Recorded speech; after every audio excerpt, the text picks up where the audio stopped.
اللہ کی جانب سے مجھے جو معلومات بلا واسطہ راست ہوتی ہیں میں ان باتوں کو تمہارے سامنے پیش کرتا ہوں. کیا تب بھی ان علماء کو سمجھ نہیں آئی تھی کہ کیا بات کہی جا رہی ہے؟ لیکن برا ہو اس علم کا، برا ہو اس علم کا جو لبادہ کو علم کا پہنتے ہیں لیکن پوری جہالت اندر بھری ہوئی رہتی ہے، اور وہ مقابل جو ہوتے ہیں تو جہالت مقابلہ کرتی ہے، لیبل علم کا رہتا ہے. مہدی موعود علیہ السلام نے انہی کو علماء سو کے نام سے یاد کیا ہے. عالم کا کام تو وہ ہوتا ہے کہ حق بات کو تسلیم کر لے، لیکن اگر حق بات سامنے آ جائے تو پھر اس کو قبول کرنے میں کوتاہی عمل میں آ جائے، اس کو عالم کے نام سے یاد نہیں کرتے، وہ تو ظالم ہوتا ہے. میں تو کہتا ہوں کہ عالم وہ ہے جو خدا کا عرفان دلاتا ہے، اور جو شخص خدا سے ہٹ کر اپنا عرفان دلانا چاہتا ہے وہ عالم نہیں ہے بلکہ وہ ظالم ہے. مہدی موعود علیہ السلام نے، جیسے کہ میں نے کہا کہ عالم افکار میں زلزلہ آپ نے پیدا کر دیا. بہت سی موٹی موٹی باتیں ایسی ہیں جن کو میں زلزلوں کے نام سے یاد کرتا ہوں. حضرت مہدی موعود علیہ السلام نے ایک انقلابی تحریک کو دنیا کے سامنے پیش کیا تھا، اور ایسی انقلابی تحریک تھی کہ جس سے علماء سو کی چولیں ہل گئی تھی.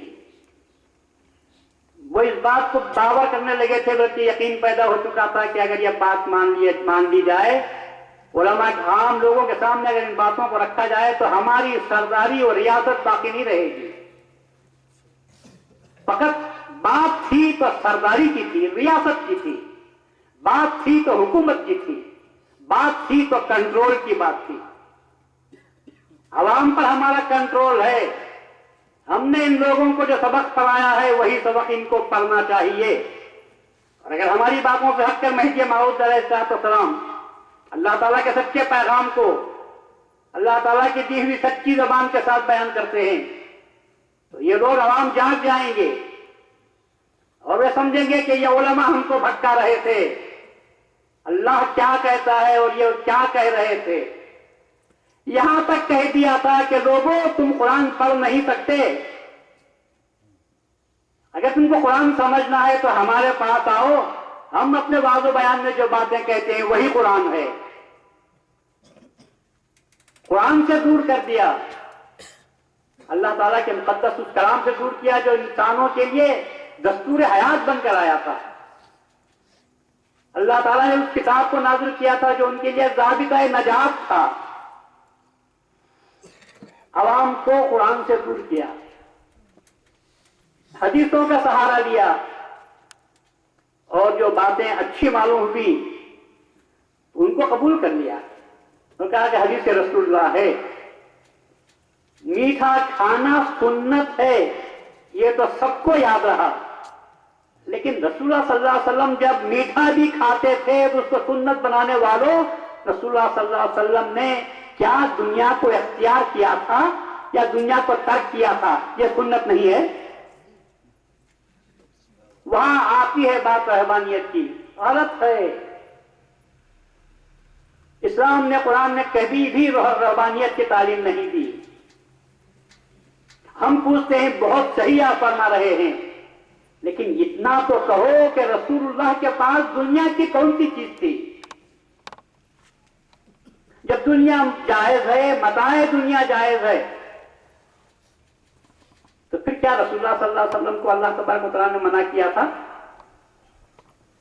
وہ اللہ جس نے رسول اللہ صلی اللہ علیہ وسلم کو اپنی سب سے زیادہ پسندیدہ چیزیں عطا کی، ایک عام دستور ہے، چاہنے والا اپنے محبوب کو وہ چیز دیتا ہے جو اسے پسند ہے، اسے ہی نہیں خود کو جو پسند ہے وہ چیز تحفے کے طور پر دیتا ہے.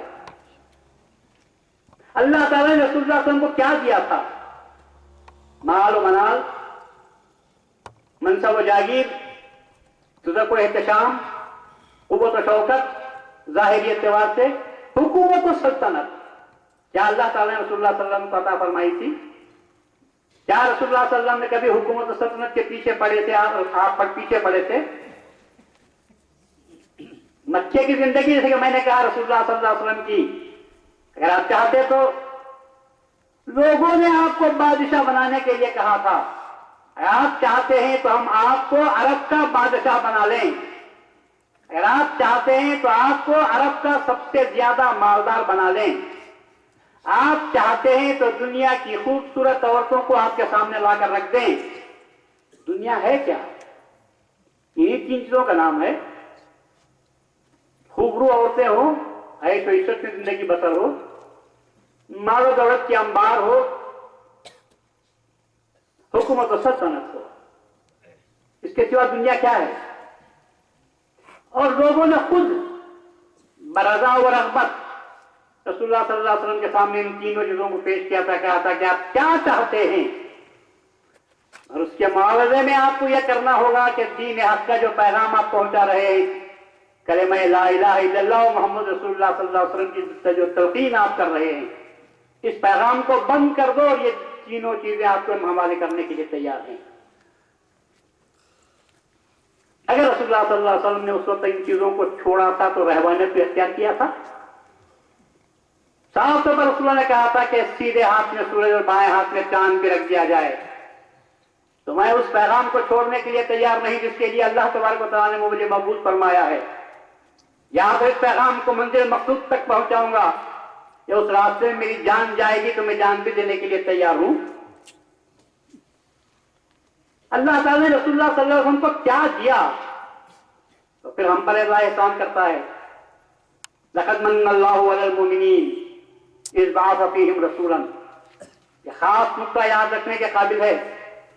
اللہ تعالیٰ نے بہت ساری نعمتیں دی، کبھی احسان نہیں جتایا، بلکہ الٹا پوچھا فَبِأَيِّ آلَاءِ رَبِّكُمَا تُكَذِّبَانِ، تم ہماری اپنے پروردگار کی کن کن نعمتوں کو جھٹلاؤ گے۔ لیکن رسول کو پیدا کیا تو مسلمانوں پر احسان جتا رہا ہے اللہ، کہ اللہ نے احسان فرمایا مومنوں تم پر کہ تم میں سے رسول کو بھیجا۔ اللہ تعالیٰ احسان جتا رہا ہے رسول کو پیدا کرتے ہوئے، کتنی بڑی بات ہے۔ اور وہ رسول کیا دیا، اس رسول کو اللہ تعالیٰ نے کیا دیا، رسول نے کیا دیا، وہ تو بہت بڑی بات ہے۔ مگر اللہ نے رسول اللہ صلی اللہ علیہ وسلم کو کیا دیا؟ دین حق دے کر بھیجا، ہدایت دے کر بھیجی، قرآن دیا، اخلاق حسنہ عطا فرمایا، دنیا بھر کی ساری خوبیاں پاکیاں رسول اللہ صلی اللہ علیہ وسلم کو دی۔ کہیں ذکر بھی آیا ہے کہ رسول اللہ صلی اللہ علیہ وسلم کو اللہ نے مال بھی دیا تھا۔ ہم فقیر ہیں، ہم فقیر ہیں اس لیے کہ اللہ نے ہم کو فقیر بنایا ہے۔ تھوڑے لوگ مالدار ہوتے ہیں، تھوڑے لوگ غریب ہوتے ہیں، فقیر ہوتے ہیں۔ کیوں فقیر ہیں؟ اس لیے کہ اللہ خود کہتا ہے میں جس کو چاہتا ہوں خوب دیتا ہوں اور جس کو چاہتا ہوں کم دیتا ہوں۔ تو اگر ہم غریب ہیں، فقیر ہیں، تو اس کا سبب یہ ہے اللہ نے ہم کو بنایا ہے۔ اور رسول اللہ فقیر تھے تو اس لیے نہیں کہ اللہ نے ان کو فقیر بنایا تھا۔